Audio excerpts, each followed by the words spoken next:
Let's invite the third speaker. We have Chief Economist at NOAA, Dr. Monica Grasso. We are going to hear about marine data and U.S. businesses. Again, this is videotape, so let's watch. Thank you so much for inviting me to participate in the World Ocean Forum. I'm sorry I could not be there in person, but I'm glad I could send this recording.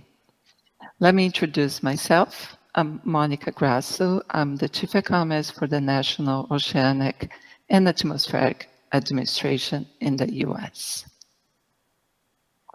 Today, I'm going to give you a brief overview about NOAA's missions and capabilities. And I'll also talk about our US Marine Economy Satellite account.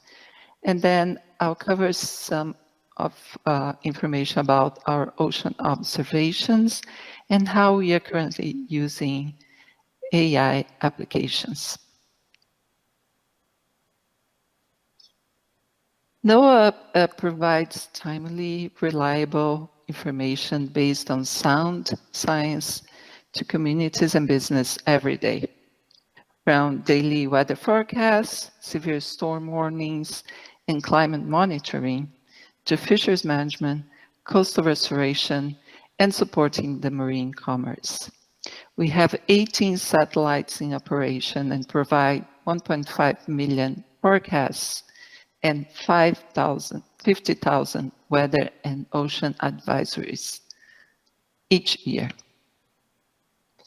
NOAA also maintains a fleet of 15 research vessels used for navigation and scientific research, alongside a network of thousands of uncrewed systems, buoys, tide gauges, and other in-situ information that supports marine transportation.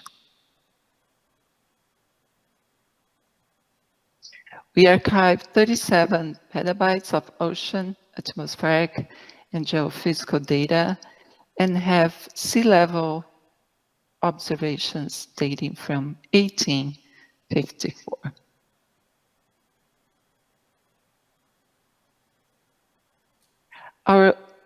The ocean observations and data is key for supporting our economy, and in 2017, NOAA started developing our Marine Economy Satellite account in partnership with our US Bureau of Economic Analysis. And this is the office that develops the microeconomic statistics for the US, such as the gross domestic product, or GDP.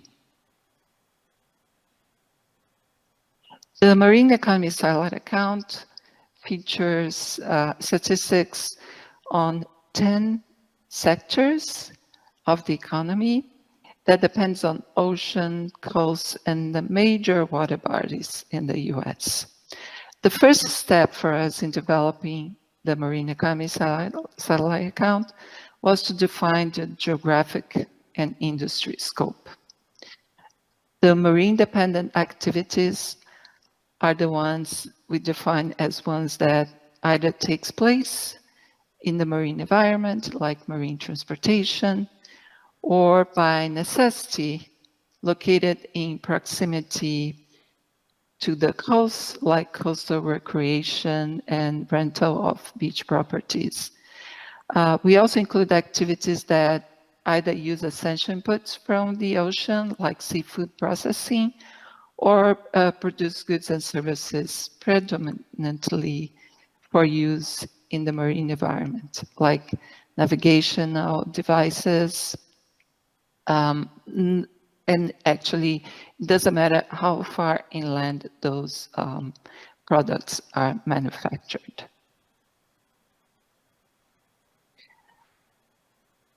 All the marine activities in the scope are classified using more than 50 industries and the 10 sectors I presented in a previous slide. The US marine economy contributed a total of $476 billion in economic impact in 2022, making up nearly 2% of the national gross domestic product, or GDP. And it generated 777 billion in sales and supported 2.4 million in jobs in 2022. When comparing against the US economy, you can see that the real GDP in the marine economy didn't grow as fast as the overall US economy, but had the same gross output or sales and higher employment rates.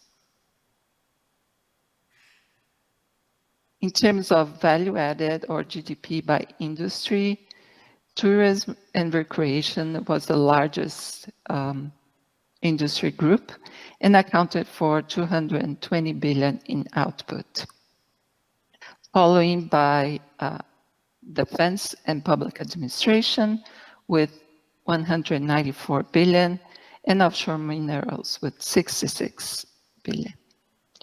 The sectors that showed most growth in sales in 2022 included ship and boat building, coastal tourism and recreation, and marine transportation and warehousing. When compared against other businesses, sectors, the marine economy outsized data processing and internet publishing, utilities, and arts, entertainment, and recreation in the US. And we are currently working on the development of what we call an extension of the marine economy satellite account to include natural capital accounting. NOAA is working with the White House and following the UN Systems of Environmental and Economic Accounting, or SEA, to expand national measurements of economic well-being beyond GDP. NOAA has developed a series of pilots for natural capital accounts. Those are the living resources or fisheries, offshore minerals, and tourism and recreation. And the goal is to understand and manage marine resources sustainably. And for that, we need to capture not only the market value of flows of ecosystem services, but also the stocks of the resources. The expansion of the marine economy satellite account to include natural capital accounting is a major project we are working on. Okay, now I'll shift to our ocean observations. NOAA maintains a complex and interconnected set of observation systems, models, decision support tools that connect across a broad array of societal sectors. These observations include aircraft, satellites, ground stations, and in situ platforms such as buoys, radar, ships, uncrewed systems, physical and social scientists as well. With this data, we develop everything from tropical storm outlooks, harmful algal bloom forecasts, sea level rise models, ocean chemistry, and local fisheries community snapshots.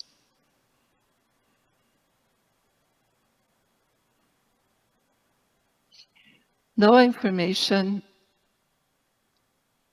information streams are quite complex, and we use the value chain to map our observation systems to derive models and processes, and ultimately the services and decisions tools we provide to society. Here's a kind of simplified diagram showing how some of our larger observation systems connect to NOAA missions and ultimately the societal areas that they serve. Now, to ensure that our observations reach the public and industries, NOAA hosts the Integrated Ocean Observance Systems Enterprise. This is a coordinated network of people, technology that work together to compile and distribute data on our coastal waters, Great Lakes, and oceans. And a variety of tools is needed to collect data on global, national, regional, and local levels. Some of those tools are in the water collecting data, while many can be on land or even in space. Most of the data collected are streamed to a database, making them easier to access, and the information we also share internationally with the Global Ocean Observing System, or GOOS.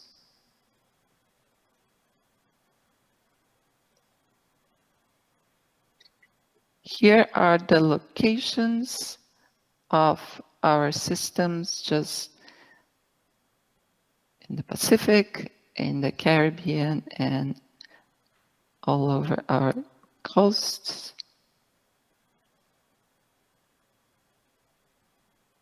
Just to illustrate some of the work we do with the community.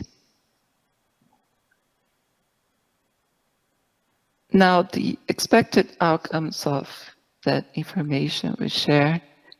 This is a trusted data and are the basis for the daily marine forecast, assessed immediately. It can be assessed immediately on smartphones.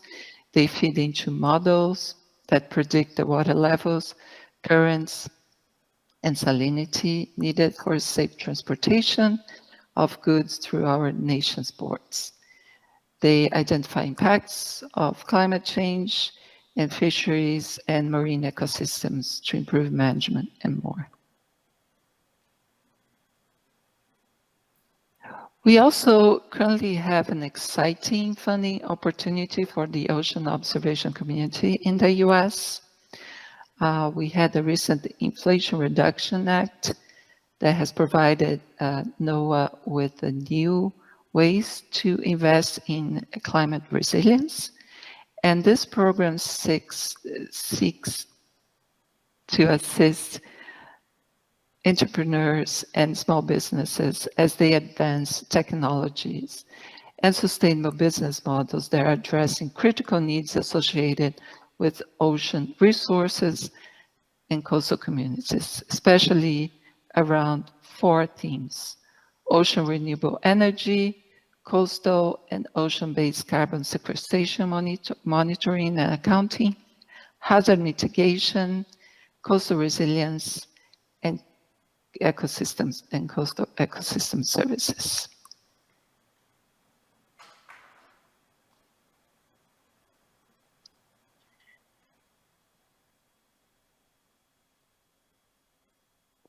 Now we are finally, I'll show you some examples of AI applications using ocean observations. The NOAA scientists, forecasters, and decision-making stakeholders have vast experience building and leveraging AI-powered application, including for weather forecasting, ocean exploration, ecosystem assessments, and others. We are looking to harness this distributed brilliance and foster the emergence of community practice for impactful and trusted infuse of AI and NOAA. The first pilot project that we have is the one on coastal and ocean resilience. NOAA has developed the next generation land cover data for the coastal US with a high spatial detail on habitats and a spatial data set. And we expect that this information will guide coastal management decisions and also map flood extents using enabled satellite imagery. We also have this very cool coral reef 3D programming digital animation. Let me see if I can get the animation. Unfortunately, I can't get the video to run, but this 3D actually shows how AI can identify the species of corals and then look at the abundance of corals existing in a certain area.